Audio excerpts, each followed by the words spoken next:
Não precisa nada de entrevista, não. Vamos conversar.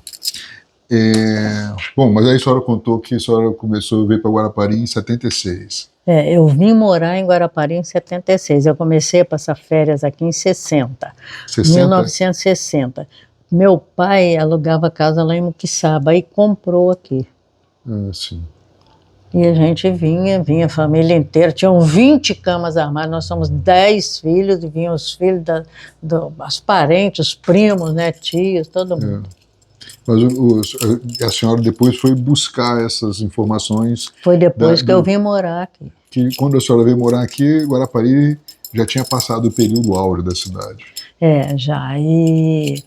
Então, mas mesmo faltava muita, mas era melhor. Eu achava, era melhor. Eu sei que era. Não era? Eu não devia ter feito esses prédios todos. Silva Mello falava para não fazer. Logo no começo, né, o pai fala para não fazer a ponte. Pois né? A ponte vai estragar a cidade. Eles fizeram a ponte estragou a cidade. E outra coisa que ele descreve, que o Guarapari tinha um recorte belíssimo, muito mais bonito que a costa azul do Mediterrâneo francês. Aí foram lá e aterraram tudo reto. Mas assim, sobre essa pesquisa que eu estou fazendo, e lendo sobre a história, e tirando algumas conclusões por minha conta, minha interpretação, eu vou contar mais ou menos o que eu estou entendendo, para a senhora confirma se é isso mesmo. Como a senhora conta lá no seu livro, no início, os portugueses, os índios aqui, aí aqui teve uma redução indígena aqui, né? E ao mesmo tempo que teve uma redução, tempos depois teve o quilombola. Foram os dois pontos que deram para a formação da cidade posterior, né? A influência dos jesuítas, o quilombola lá que mataram o padre, até hoje existe lá. Porque lá onde você tem a sua propriedade, que você falou que era fazenda do campo, era dono mesmo o padre Cônego Antônio Siqueira de Quintal. E dono aqui da Aldeia Velha, do Engenho Velho, que era chamado. Aqui lá para dentro, ali para o lado do Lameirão, por ali. Sim.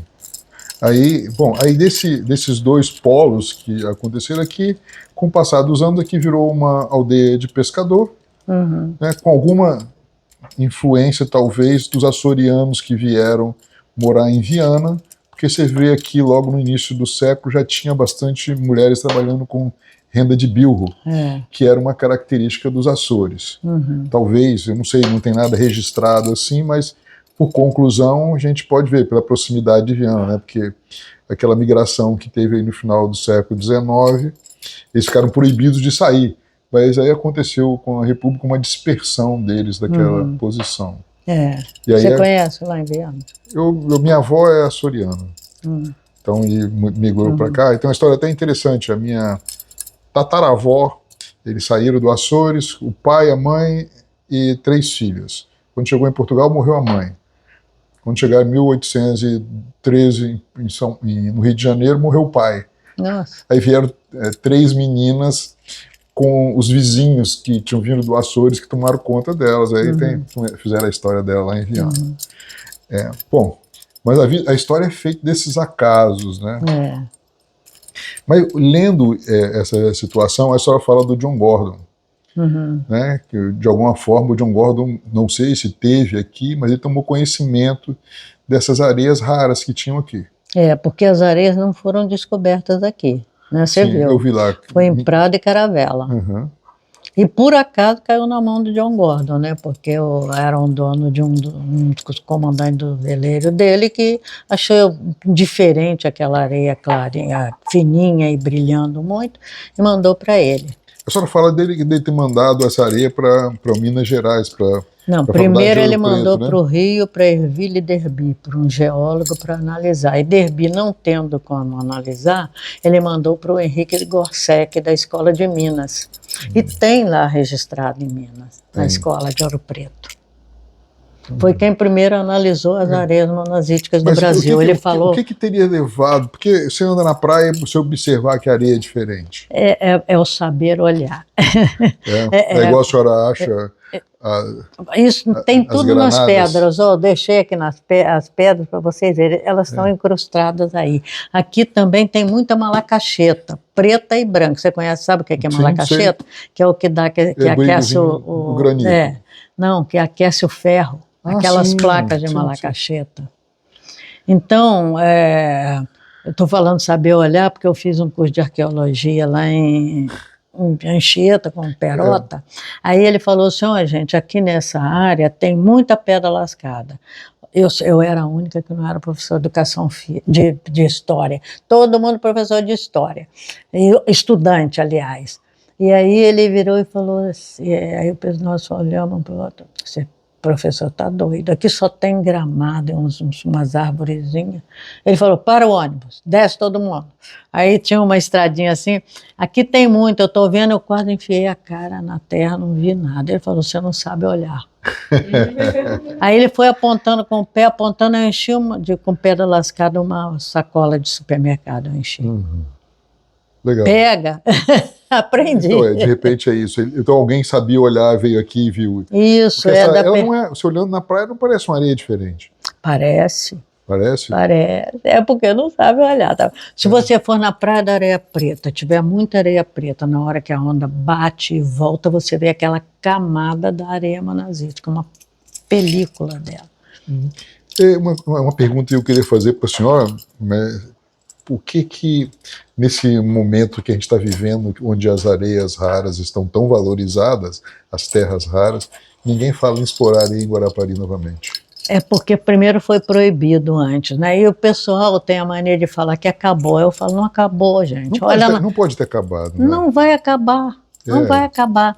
Elas estão incrustadas nas pedras. A erosão é que transforma em areia. E as correntes marinhas é que levam maior ou menor quantidade para determinadas praias. O geólogo que eu trouxe aqui, para olhar lá, que eu achei que tinha água marinha lá na fazenda, aí ele me disse o seguinte, ele queria vir aqui em Guarapari. Ele é do interior de Minas, ele queria ir em Guarapari.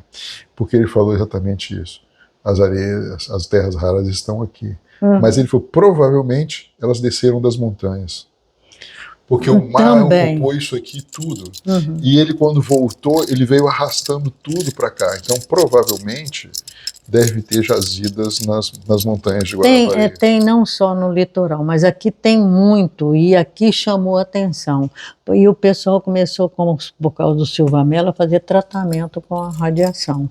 Porque eu tenho até, eles colocaram um medidor aqui em casa, os físicos do IPEM. E até eles não tinham as amostras das areias, eu que dei para eles. Porque eu tenho areia monazita, eu tenho bastante ainda, mas eu dei uma sacola grande para o DEPRA, que foi para levar lá para... Eu acho que foi em Sevilha, que eles têm um congresso de termália. Cidades, né, que tem radiação e tudo, aí ele levou nos tubinhos, aí ele foi lá na Praia do Morro, na Praia da Areia Preta e colheu, eu falei, mas isso aqui não tá areia monazítica, é que tá misturado, camarada. Espera aí que eu vou te dar. Eu dei, trocou tudo e levou, mas para sair do país, não era tanto, hein? Tem uma burocracia danada, porque isso é valioso mesmo, porque com as terras raras eles fazem todos os aparelhos micro. Então, aí é que eu estava querendo falar com a senhora sobre o que eu vi lendo o livro. Então, Guarapari, uma aldeia de pescadores, decadente pelo livro do Silva Mello, já tinha tido momentos melhores, né? A citação que ele faz do hotel que ele ficou, tinha buraco, não tinha banheiro, né? Não tinha lugar para tomar banho, você não tinha civilização aqui. Mas ele nota essa questão das areias que estavam sendo retiradas daqui e ele faz uma pergunta, né, se o acaso existe ou se é destino, porque ele tinha estudado tanto isso e veio parar aqui para férias e não imaginava que ele se encontrar aqui. Não, No livro ele fala que ele veio sem saber, ele fala que é destino, que ele não veio por causa da notícia da areia. Pode ser que alguém tenha falado para ele, mas no livro ele fala que é destino, que é um acaso. Que ele veio para Guarapari e viu isso. Ele falou que tudo que ele estudou em laboratório é que ele encontrou na natureza. Na natureza. Mas aí acontece uma situação, né? Eles vinham explorando a areia aqui desde 1906, não é? Retirando a areia daqui, e a cidade era dependente dessa areia, porque a maior parte das pessoas ou trabalhava pescando, as mulheres fazendo renda de bilro e os homens trabalhavam na Mibra. Não tinha outra opção para emprego. E o Silva Mello vem aqui e faz uma revolução, porque ele vira e diz às pessoas que ele está morando em cima de ouro, que isso aqui era tudo uma grande riqueza. E aí ele fala aquilo que a senhora cita no seu livro, que ele tinha dinheiro para comprar tudo isso aqui se ele quisesse. Não é? E que o prefeito ainda ofereceu para ele áreas... Eles davam terras. O prefeito ainda ofereceu outras áreas para ele, e ele achou que eticamente não seria correto ele fazer isso. Mas ele põe uma minhoca na cabeça das pessoas. Mas aí, ao mesmo tempo, cria um paradoxo, né? Quando ele começa a criticar a exploração da areia, que o pessoal levava e não deixava nada no Brasil, mas se as pessoas não poderiam ficar sem emprego, porque se a Mibra fosse embora, eles iam trabalhar onde? A senhora acha que isso aconteceu? Olha, primeira coisa, ele trouxe a comunidade científica para falar sobre isso. E questionou os proprietários de pagarem muito pouco pelo trabalho, que era um trabalho assim, a Mibra não parava. Eu ainda peguei essa parte do funcionamento da Mibra. Não parava. Se você tivesse um relógio magnético, dia, né? Antimagnético, ele parava ali, de tanto magnetismo que tinha. Por quê? Eles ganhavam o salário mínimo, que para eles, que eram pescadores, que tem dia que ganha, tem dia que não ganha, era bom, mas que os donos poderiam pagar muito mais. Eles ficaram riquíssimos. Por quê? Porque o governo brasileiro não sabe negociar. Ele fez um contrato em que eles pagavam 4% de imposto para pesquisar, mapear todo. Eles mapearam o litoral brasileiro todinho, de Prado e Caravelas, e chegaram à conclusão que tinha essas areias por causa das rochas, que são gnáisses de origem vulcânica, e por causa disso os metais se depositavam em camadas, de Prado e Caravelas até o litoral de Santa Catarina. Mas eles deduziam, tinha um desconto do imposto para retirar, para explorar, retirar e para exportar. Então sobrava 1% para a gente, para o governo brasileiro. Mas como também eles que botavam o preço, que era um mercado que não tinha essa mercadoria, outros que estivessem comercializando, eles que diziam quanto é que era o valor. Mas podia ter negociado mais, já que eles estavam tirando tanto. O Silva Mello fala muito de corrupção, de que ele comprava os políticos. Porque no próprio livro da senhora, a senhora vai até 1930 sem ter prefeito aqui. Aqui eram pessoas que indicavam, né? Nomeados, a senhora nem consegue, a senhora não tem os nomes dele até 1928, que a senhora coloca o primeiro. Não tem nada registrado, nem na prefeitura, nem na Câmara de Vereadores, não tem registro. Então, aí a senhora fala o primeiro, que é o Joaquim da Silva Lima? O Joaquim da Silva Lima, ele ficou famoso porque falaram que ele foi o melhor. Ele não roubou. Ele colocou luz de lampião, luz de querosene na cidade, e ele de óleo, né? E ele é que pagava o óleo, porque os pescadores não tinham dinheiro para pagar. Ele morreu pobre. Esse caso já do gerador, a senhora está falando. E ele, do gerador, que ele mandou buscar na Alemanha. Então ele que pagava o óleo, por isso ele morreu pobre, o Joaquim da Silva Lima. É merecida a homenagem para ele. E a questão das mulheres. Tinha uma economia feminina aqui, principalmente da renda de bilro. E também dos tamancos. Tinha os tamancos também. Eram as mulheres que faziam os tamancos. Elas faziam o revestimento do tamanco. Naquela época, cada coisa tão bonitinha. Se a gente for ler Luiz de Azevedo no Cortiço, o pessoal, todo mundo usava tamanco, não era sapato no Brasil. Olha, até eu. Então a gente chegava aqui, todo mundo comprava tamanco. Mas eram lindinhos os tamancos. Aí eles faziam um brinquinho de tamanco, brotinho. Eu tenho 2 desse tamanho, está lá no meu acervo. E tem um maiorzinho que até está quebrado o saltinho. E eles tiravam essa madeira, era uma madeira de charco de mangue. E não replantaram, acabou a madeira, por isso que acabou o artesanato. Tem renda de bilro alguém que faz aqui hoje? Olha, tem lá em Meaípe. Vai lá em Meaípe, tem uma casa do lado ali do Hotel Meaípe, tem uma casa lá de artesanato e tem as rendeiras lá. Até eu tenho que levar um vestidinho da minha filha, eu vou fazer que ela isso. que tem uma rendinha que é diferente, que é de uma rendeira antiga daqui, que ela é assim, toda cheia de curvinha assim. A minha filha, essa minha filha que morreu, ela tinha um carisma danado, ela conquistava todo mundo. Aí essa rendeira é da Maria Julieta, por causa dela que eu fiz amizade. Fiz até com Pedro Caetano. Pedro Caetano adotou minhas meninas. Que bom.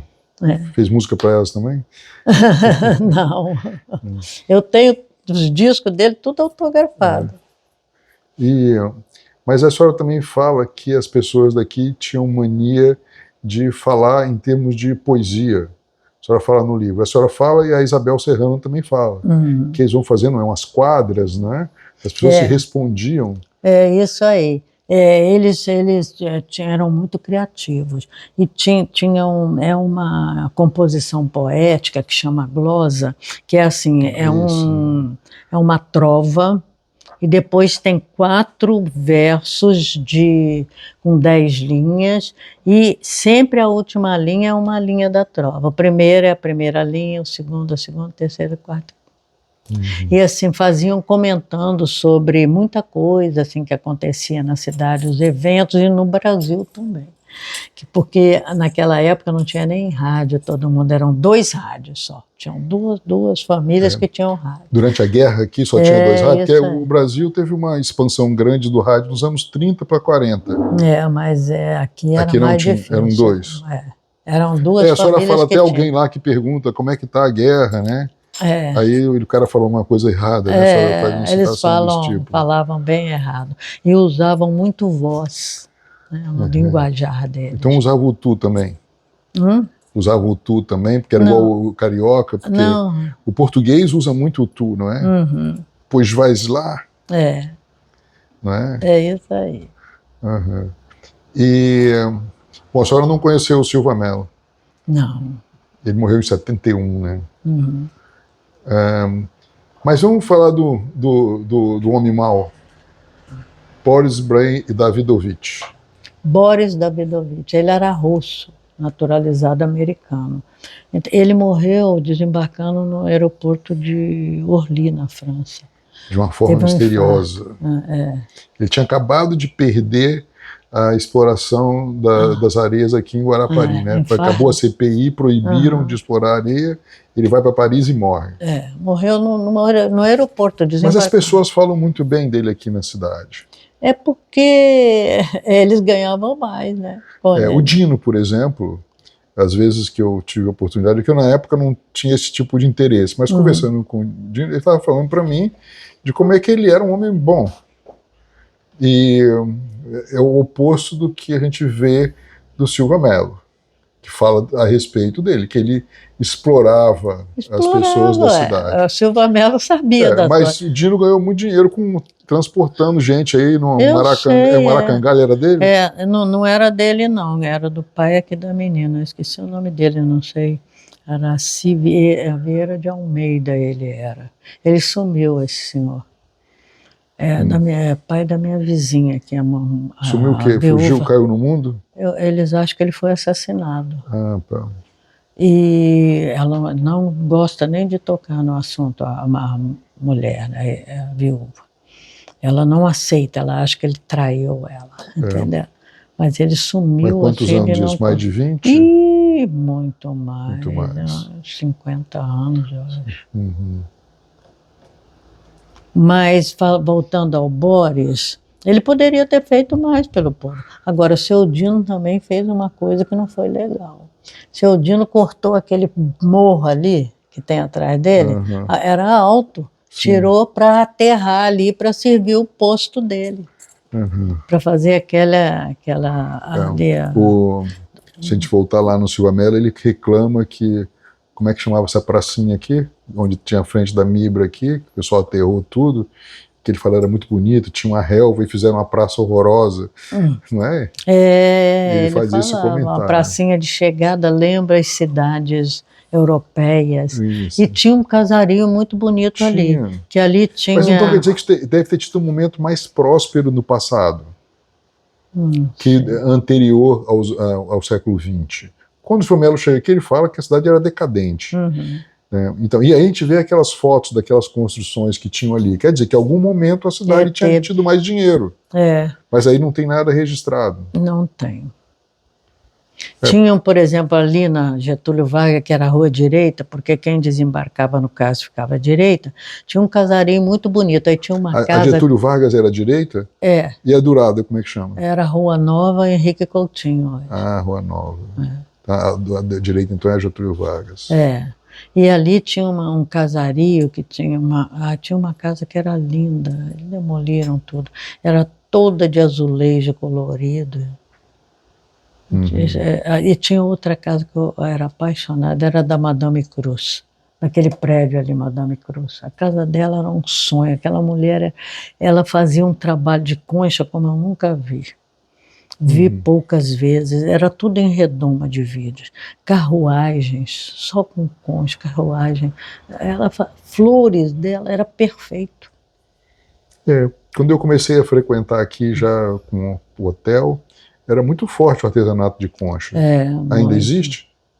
Existe, mas muito pouco. Tinha as mulheres que andavam na rua vendendo artesanato de concha. Porque também não tem mais tanta concha. Sabe por quê? Porque quando tem muita gente na praia, as conchas somem porque passam, quebram. E tiram tanto, extraem tanto, que acaba diminuindo bastante. O Silvio Melo, quando ele fala sobre as comidas daqui, ele fala sobre o ouriço. Que o ouriço tem o mesmo sabor do caviar. A senhora chegou a comer ouriço alguma vez? Já, ali nas pedras tem muito. Porque tinha um português aqui. A senhora comia ouriço? Já comeu? Comi. É bom mesmo? A ova é bom. É bom? Aqui atrás nas pedras tem um pedaço ali que tem muito ouriço. Mas tem tempo que mas ele está come. proibido de a gente não pode, por exemplo, até o sururu, né? Você pode tirar, mas tem o defeso. Camarão, por exemplo, fui comprar camarão, porque saiu do defeso. Aí chego lá, eles não estão indo, porque não está tendo camarão. O pessoal pega pequeno e tudo, não tem consciência, então... Sobre os pescadores na época, eles saíam tanto de Muquiçaba quanto daqui do centro, né? Daqui da praia do lado de cá. E tinha uma diferença de classe, né? O pessoal daqui era um pessoal tinha mais recursos do que o pessoal de Muquiçaba. Existia uma rivalidade. Era a banda pobre que eles falavam. Existia uma rivalidade entre os dois lados, não é?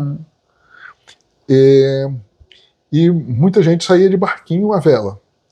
Tinha uns pescadores solitários que tinham os lugares certos lá em alto mar, onde eles iam pescar, não tinha os isso? pesqueiros, eles sabiam e não contavam um para o outro. Não. Tinha uns que saíam num barco com mais gente, que passavam rede e tal, mas tinha uns pescadores que os caras achavam que eles eram bons pescadores, eles iam para o lugar deles, aí disfarçavam a saída e tal, e dizem que as mulheres costumavam ir para o Atalaia para esperar, às vezes de manhã iam também para ver, e à tarde elas iam para lá. E algumas choraram muito porque eles não voltavam. É isso mesmo. Né? Tem uma história que a Isabel Serrano conta sobre isso. Tem a história da sereia, que a senhora fala do seu livro. A sereia de Meiaípe. A sereia que cantava e enganava. Porque...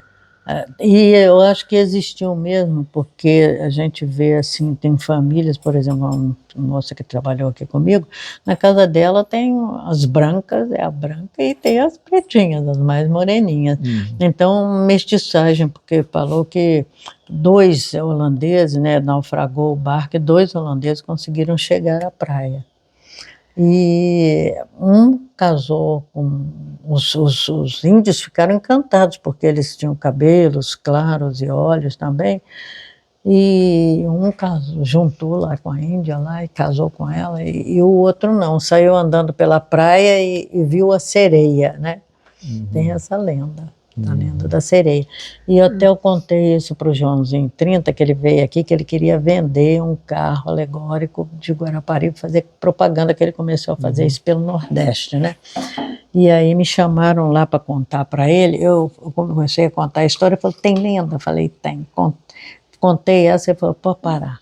Aí ele me descreveu, o cara era um gênio, fiquei encantado. Ele me descreveu o que ele ia fazer. Ele sabia olhar também, né?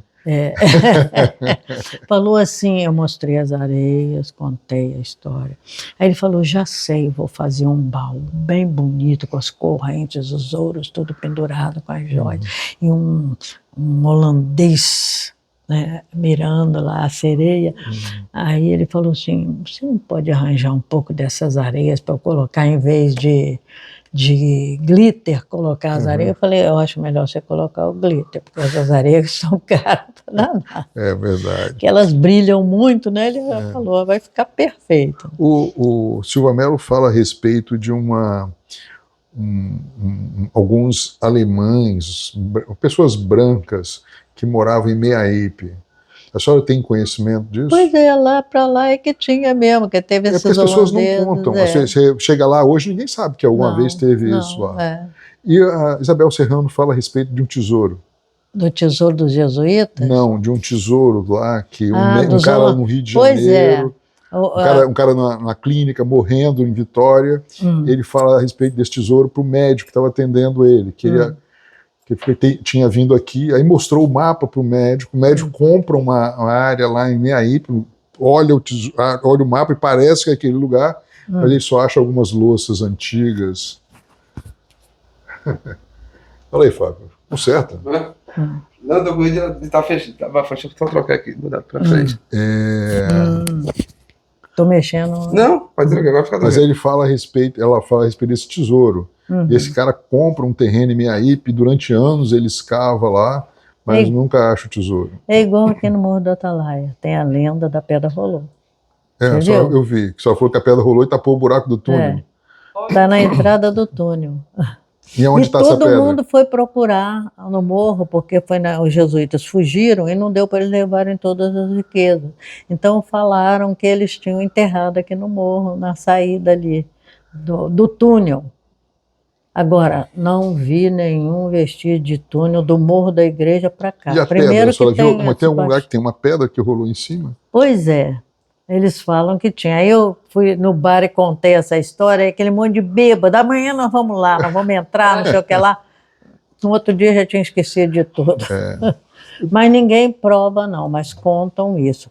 Tanto que quando estava reformando a igreja ali, eu fiquei de olho para ver se tinha alguma entrada de túnel, mas as paredes são muito largas, tinha um túmulo, só que não tinha nenhuma ossada na parede. Assim, uma época, antes de mexer com hotel, eu comprei uma fábrica de uma graxaria. Todo frigorífico, né, onde mata boi tem a graxaria, que trata dos resíduos. Mas esse não tinha um frigorífico, não tinha o abatedouro, tinha só a graxaria, ali em Caçaroca. E lá tinha as ruínas de uma igreja de construção de jesuíta. Também estava tudo esburacado, porque os caras foram lá para procurar esse tal do tesouro dos jesuítas. Eles procuram mesmo. Então, assim, estragaram muitas coisas por aí, tentando achar que Pombal fez os jesuítas saírem corridos do Brasil. Por quê? Porque eles dominavam o ensino. E o ensino tem poder. Quem sabe não se deixa dominar. Ele achava que eles atrapalhavam a economia também, porque o dinheiro que eles ganhavam ia para a igreja e a igreja não pagava imposto. Isso aí. E aí precisava... O Pombal, eu li um livro sobre ele, Portugal, uma nação mercantilista. Como é que ele agiu para proteger os ricos em Portugal e fazer com que Portugal pudesse prosperar durante o período áureo da época de Portugal, né? Os reis absolutistas. Mas a senhora fala também de uma pessoa que morreu, caiu do navio aqui. Ali no porto, porque ali o Trapiche era o porto de Guarapari. E a Mibra invadiu. Você já viu foto daquilo? Aqui eu vi, foi invadido. Eu até botei uma interrogação no livro. É uma invasão mesmo? A Mibra tomou posse e colocava as areias ensacadas para exportação. Porque, primeiramente, eles exportavam tudo misturado. Aí, depois que eles abriram a usina, eles separavam. Então, tinha um sistema que eu não entendi como, mas punha areia, primeiro para separar, punha areia numa peneira, assim, uma esteira, e jogava água. Aí o cascalho, ele é mais leve, ele desce logo, o minério mais pesado. É igual as pessoas que fazem de mineração, né? garimpo, o cara faz isso, né? Uhum. Ele bota, aí depois faz a água correr, o que é pesado fica no fundo e o que é leve sai. Sai, é assim mesmo. E aí, depois disso, eles também passavam, falou que tinha um tubo lá, tem uma foto, só mas não aqui, entendi. Tinha eletroímã, que eles separavam... Separava a preta. Só. A ilmenita, né? Só ela. Então, elas vocês tiravam com eletroímã. E as outras... A decantação, botava água e tirava por decantação. Aí depois tinha que separar as cores. Aí é que eu não sei se eles tinham algum mecanismo de peso. Aonde era essa usina? Aqui embaixo. Mas não tinha uma lá? Tinha outra lá no Ipiranga. No Ipiranga. Que aí eles tinham um trilho que tinha um bonde puxado a burro. Esse bonde não vinha até aqui, não? Não, ia lá para essa usina lá, no Ipiranga tinha. Que tinha lá também com as mesas. E na hora de jogar, eles pegavam com a pá assim, ó, e jogavam assim, que ela virava a areia. No alto? No alto, E eu sei, e tinha também outro posto de separação, aí já era mais avançado, ali no Inaremo, que é onde hoje o Sempre Tem. A senhora Boa falou no livro do Quartindó, eu sei onde é que é. O Quartindó, pois é. Ali eles tinham um galpão que eles extraíam o tório purinho com ácidos fortes, eu até ganhei era uma jarra assim enorme que vinha, não sei de onde, né?